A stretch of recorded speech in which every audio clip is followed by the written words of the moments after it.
भारत के one day squad में बुमराह, शामी और पांड्या नहीं है। ये बात मान भी ली जाए, जो कि हकीकत है। इसके बावजूद जो team India, ODI team India, Rohit Sharma की टीम इंडिया श्रीलंका के खिलाफ मैदान में उतरी और 3 वनडे मैचेस की सीरीज में एक मैच भी नहीं जीत पाई। ये किसी तरह भी रोहित शर्मा के लिए शायद काबिले कबूल ना हो। वो रोहित शर्मा जो इस पूरी सीरीज में अकेले ही नजर आए हर तरफ से, और कुल मिला के उनकी 148 की स्ट्राइक रेट के साथ बल्लेबाजी की। और कोई एक क्रिकेट फैन, वो चाहे कहीं का भी हो, अगर उनसे ये सवाल पूछा जाए कि दुनिया भर में सबसे अच्छे स्पिनर्स को खेलने वाले बल्लेबाज कहां के हैं, तो सब बिना किसी झिझक के, बिना किसी सोच के सीधा कहेंगे कि भारत के।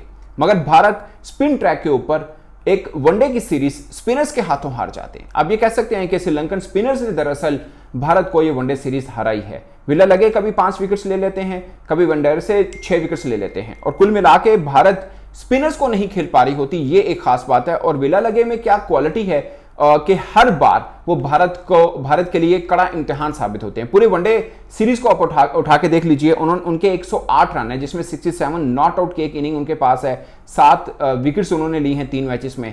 कुल मिला के पहले मैच में भी वो शानदार उन्होंने मैच खेला, और आखिरी मैच में भी उन्होंने जबरदस्त किस्म की के बॉलिंग की है। 5 विकेट्स उन्होंने लिए हैं। और टीम इंडिया को इतनी बड़े मार्जिन के साथ हार, ये 110 रन की हार बहुत बड़ी हार होती है। आप ज्यादा दूर मत जाइए, वनडे वर्ल्ड कप देख लीजिए, क्योंकि उस वनडे वर्ल्ड कप के बाद टीम इंडिया की ये दूसरी वनडे सीरीज है। इससे पहले वो साउथ अफ्रीका के खिलाफ खेले, जहां पर 2-1 से इन्हें जीत मिली है, और अब श्रीलंका के खिलाफ खेल रहे हैं, जहां पर 2-0 से इन्हें हार मिली, क्योंकि पहला मैच टाई हो गया था। ये सीरीज शुरू होने से पहले सब ये मान रहे थे कि ये कोई मुकाबला ही नहीं होना।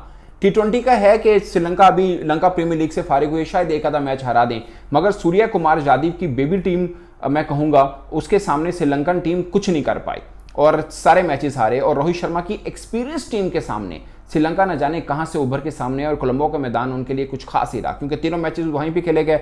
अगरचे जो सेकंड अंडर लाइट्स बैटिंग होती है वो ऑफ कोर्स कोलंबो में बहुत टफ होती है, मगर इंडिया के लिए कभी भी, मैं हमेशा ये बात करता हूं, इंडिया की वो टीम बन चुकी है। और हमेशा रोहित शर्मा प्रेस कॉन्फ्रेंस के अंदर खासकर ये बात करते हैं कि हम वो टीम बनना चाहते हैं जो किसी चीज के डिपेंडेंट ना हो, कि टॉस जीत लें तो ये एडवांटेज मिल जाएगा, पिच ये कहती है, वो ये रोहित शर्मा खुद कहते हैं कि हम वो टीम बनना चाहते हैं जो इन सब चीजों से बलातर हो, और वो हैं भी, इसमें भी कोई शक नहीं है। आप वर्ल्ड कप का रिकॉर्ड उठा के देखें, श्रीलंका के खिलाफ 302 रन से जीत मिली थी इस इंडिया को वर्ल्ड कप में, 302 रन। इससे पहले एशिया कप का फाइनल उठा के देखें, वन साइडेड वो मैच भी था। साउथ अफ्रीका के खिलाफ 243 रन के से जीत मिली थी। नीदरलैंड के खिलाफ 160, पाकिस्तान के खिलाफ 7 विकेटों से वन साइडेड मैच जीता था। इंग्लैंड के खिलाफ 100 रन से जीते थे। ये वो है टीम इंडिया।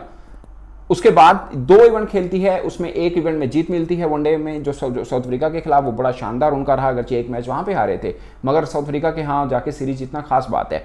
और फिर श्रीलंका के यहाँ जाकर श्रीलंका से सीरीज हारना, ये भी बहुत के एक हैरानकुन और इंडिया के लिए सोचो विचार वाली बात जरूर है। मैं पहले मानता हूं कि उनके 3-4 बड़े खिलाड़ी इसमें नहीं है, मगर इसमें इन्होंने थोड़ा बदलाव लेके आए, पंत को लेके आए। और फिर अगर फास्ट बॉलर्स की हम मान भी रहे हैं, लाइक अगर बुमराह होते वो तो 100% खेलते, मगर शामी और सिराज में से क्या वो खेलते? क्योंकि आज जो इंडिया ने मैदान में उतारा अपना स्क्वाड, उसमें सिर्फ एक फास्ट बॉलर है, शिवम दुबे। आप कह सकते हैं पार्ट टाइम, मगर फास्ट बॉलर सिर्फ एक ही खेले और उनको ठीक ठाक रन हुए हैं। तो किसी तरह से ये लगता है कि शायद ये स्ट्रेटजी ठीक भी है, और किसी तरह से गलत भी लगता है, क्योंकि फास्ट बॉलर के साथ उनके बराबर का फास्ट बॉलर बॉलिंग ना कर रहा हो तो फिर अच्छा फास्ट बॉलर भी पिट जाता है। ये भी एक होता है हमेशा। आपके साथ बुमराह बॉल कर रहे हैं और आपके सामने कोई एक के पार्ट टाइमर बॉल कर रहा है, तो आपकी अपनी कारकर्दगी भी मुतासिर होती है। खासकर जो बहुत वर्ल्ड क्लास का बॉलर ना हो तो उसको मुश्किल रहता है। लाइक अगर यहाँ पे अकेले बुमराह होते तो शायद वो संभाल लेते, अकेले शामी होते शायद संभाल लेते, मगर सिराज को टीम इंडिया शामी से ज्यादा वेटेज देती है। आप वर्ल्ड कप में उठा के देख लीजिए, उन्होंने शामी को तब खिलाया था जब पांड्या इंजर्ड हुए थे, उससे पहले तो वो शामी को नहीं खिला रहे थे, तो सिराज को ज्यादा एडवांटेज देते हैं।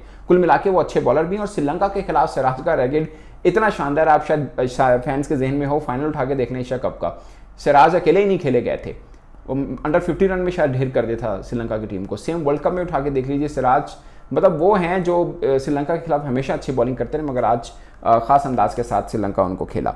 तो कुल मिला के बड़ी के फिक्र वाली बातें हैं टीम रोहित शर्मा के लिए, और उनसे बढ़ के कुछ खिलाड़ियों जैसे शिवम दुबे हैं, जैसे सिराज आयर हैं, क्योंकि इनकी ये वो जगह हैं जो बदलाव हो सकती हैं। अगर आप देखें कि टीम इंडिया की तरफ से सबसे अच्छा कौन खेले, तो उसमें बिना सोचो विचार के आप कह सकते हैं कि रोहित शर्मा खेले हैं, जिन्होंने 35 रन की इनिंग खेली, फिर 64 रन की खेली, फिर 58 रन की इनिंग खेली। 3 वनडे मैच की बात कर रहा हूं। कुल मिला के 148 का स्ट्राइक रेट इनका बनता है, 157 उन्होंने रन किए। ये एक खास बात है। मगर आप दुबे की देखें तो 3 मैचेस में 34 रन हैं उनके, सिर्फ 34 रन।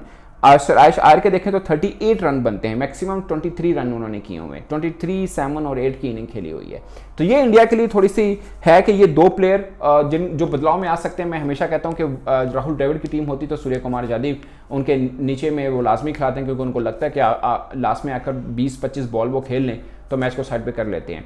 मगर ये गंभीर की टीम आप किस तरह से कह सकते हैं, क्योंकि थोड़ा सा माइंडसेट चेंज होता है जब नया कोच आता है। तो गंभीर के लिए बड़ी खास चीज है कि पहला T20 सीरीज जो है वो 3-0 से जीते, और वनडे सीरीज एक तरह से इंडिया वनडे का भी बड़ी टीमों में वर्ल्ड कप का फाइनल खेले हुए, वैसे जीत नहीं पाए थे बट बड़ी टीम में है, पहली 1-2 टीमों के अंदर इनका नाम आता है। तो वनडे सीरीज श्रीलंका की टीम, वो टीम जो चैंपियंस ट्रॉफी के लिए क्वालिफाई नहीं कर पाई, वो वनडे में इतना स्ट्रगल कर रहे हैं, उनसे हारना एक तरह से के एक धचका कह सकते हैं या वेकअप कॉल हो सकती है गंभीर एंड कंपनी के लिए। मैं रोहित शर्मा नहीं कहूँगा, क्योंकि रोहित शर्मा की कप्तानी के अंदर तो वो लगातार जीते ही आए हैं। इस बार चेंज कोच का हुआ, मैं ये भी नहीं कहता कि कोच के चेंज से फर्क पड़ा, मगर कुछ खिलाड़ी नहीं थे, उसके बावजूद मैं ये मानता हूँ कि श्रीलंका के अंदर इतना बुरा खेल कोई भी एक्सपेक्ट नहीं कर रहा था। मैं भी पाकिस्तानी जर्नलिस्ट एक्सपेक्ट नहीं कर रहा था कि इंडिया, मतलब ये था कि शायद एक आधा मैच श्रीलंका ले जाए, मगर सीरीज हार जाए और फिर ऐसी सीरीज हारे कि एक मैच भी ना जीत पाए, वो एक कि मेरे लिए भी हैरानकुन बात थी। तो दोस्तों, इस पर आप अपनी राय कि खासकर इंडिया ये सीरीज क्यों नहीं जीत पाया, एक मैच भी क्यों नहीं जीत पाया,